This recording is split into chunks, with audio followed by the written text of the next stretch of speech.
স্বামীর নির্যাতন সইতে না পেরে আত্মহত্যা। কিশোরগঞ্জের নিকলী উপজেলার ডুবি গ্রামের কৃষক মানিক মিয়ার মেয়ে তাইবা আক্তার বয়স 22। 3 বছর আগে বিয়ে হয়েছিল জেলা সদরের লতিবাবাদ ইউনিয়নের চরপাড়া এলাকার বাসিন্দা হাবিবুর রহমানের সঙ্গে। বছর দুয়েক পরে তাদের সংসারে আসে ফুটফুটে একটি কন্যা সন্তান। সেই সন্তানের ভবিষ্যতের কথা চিন্তা না করে গত 30 জুন আত্মহত্যা করেন তাইবা। তাইবার বাবা বলেন, তাইবা ছিল খুব শান্ত স্বভাবের মেয়ে। বাবা মায়ের অনেক আদরের হওয়ায় বিয়ের সময় স্বামীর সংসারের সুখের কথা চিন্তা করে ঘরের আসবাবপত্র সহ নগদ অর্থ দিয়েছিলাম, কিন্তু সুখের বদলে 3 বছর পর মেয়ের আত্মহত্যা দেখতে হয়েছে। তাইবার বাবার অভিযোগ, বিয়ের কিছুদিন পর থেকেই স্বামীর সংসারে নির্যাতন সহ্য করতে হয়েছে। স্বামী ও তার পরিবারের সদস্যরা বিভিন্ন অজুহাতে তাইবাকে মারধর করত। টাকার জন্য তাইবাকে শারীরিক ও মানসিকভাবে নির্যাতন করা হয়েছে।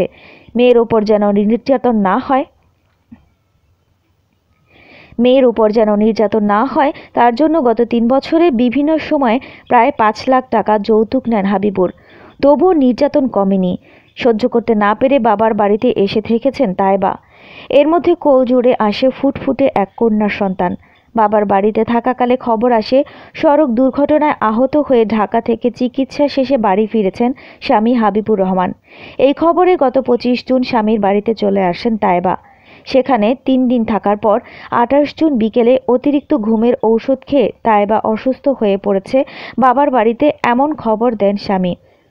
এ অবস্থায় কিশোরগঞ্জ 250 শয্যা জেনারেল হাসপাতালে চিকিৎসার জন্য ভর্তি করা হলে সেখানে চিকিৎসা শেষে 29 জুন আবারও বাবার বাড়িতে চলে আসতে হয় তাইবাকে। 30 জুন বিকেলে ঘরের দরজা আটকে ফ্যানের সঙ্গে ওড়না পেঁচিয়ে আত্মহত্যা করেন তাইবা। তার লাশ উদ্ধার করে নিকলী থানা পুলিশ। অভিযোগের বিষয়ে জানতে নিহত তাইবার স্বামী হাবিবুর রহমানের মোবাইল ফোনে একাধিকবার যোগাযোগ করার চেষ্টা করেও তার ফোন বন্ধ পাওয়া যায়। তাইবার বাবা আরও অভিযোগ করে বলেন, আমার মেয়ে স্বামীর নির্যাতন সহ্য করতে না পেরে আত্মহত্যা করেছে। তাইবাকে আত্মহত্যার দিকে ঠেলে দিয়েছে তার স্বামী। বিষয়টি পুলিশকে বলার পরও আমার মেয়ের অপমৃত্যুর মামলা নিয়েছে।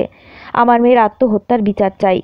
নিকলী থানার officer incharge OC Mohammad Mosharraf Hossain বলেন, তাইবার মৃত্যুর পর তার বাবা মানিক মিয়া বাদী হয়ে থানায় অপমৃত্যুর মামলা দায়ের করেছে। তাদের বক্তব্য অনুযায়ী অপমৃত্যুর মামলা হয়েছে। যদি তারা আমাদের আত্মহত্যার প্ররোচনার কথা বলতেন তাহলে আমরা ঊর্ধ্বতন কর্তৃপক্ষের সঙ্গে কথা বলে মামলা নিতাম। তিনি আরও বলেন, অপমৃত্যুর মামলা হয়েছে বলে যে বিষয়টি শেষ তা না। তারা ইচ্ছা করলে আত্মহত্যা প্ররোচনায় অভিযোগ ও মামলা করতে পারেন অথবা কোর্টেও মামলা করতে পারেন। তখন কোর্ট যে নির্দেশনা দিবে আমরা সেই নির্দেশনা অনুযায়ী ব্যবস্থা গ্রহণ করব। এরকম আরও অনেক ভিডিও পেতে নিউজ এক্সপোজার টিভির সাথেই থাকুন। চ্যানেলটি সাবস্ক্রাইব করুন এবং সাথে বেল আইকনটি বাজিয়ে দিন।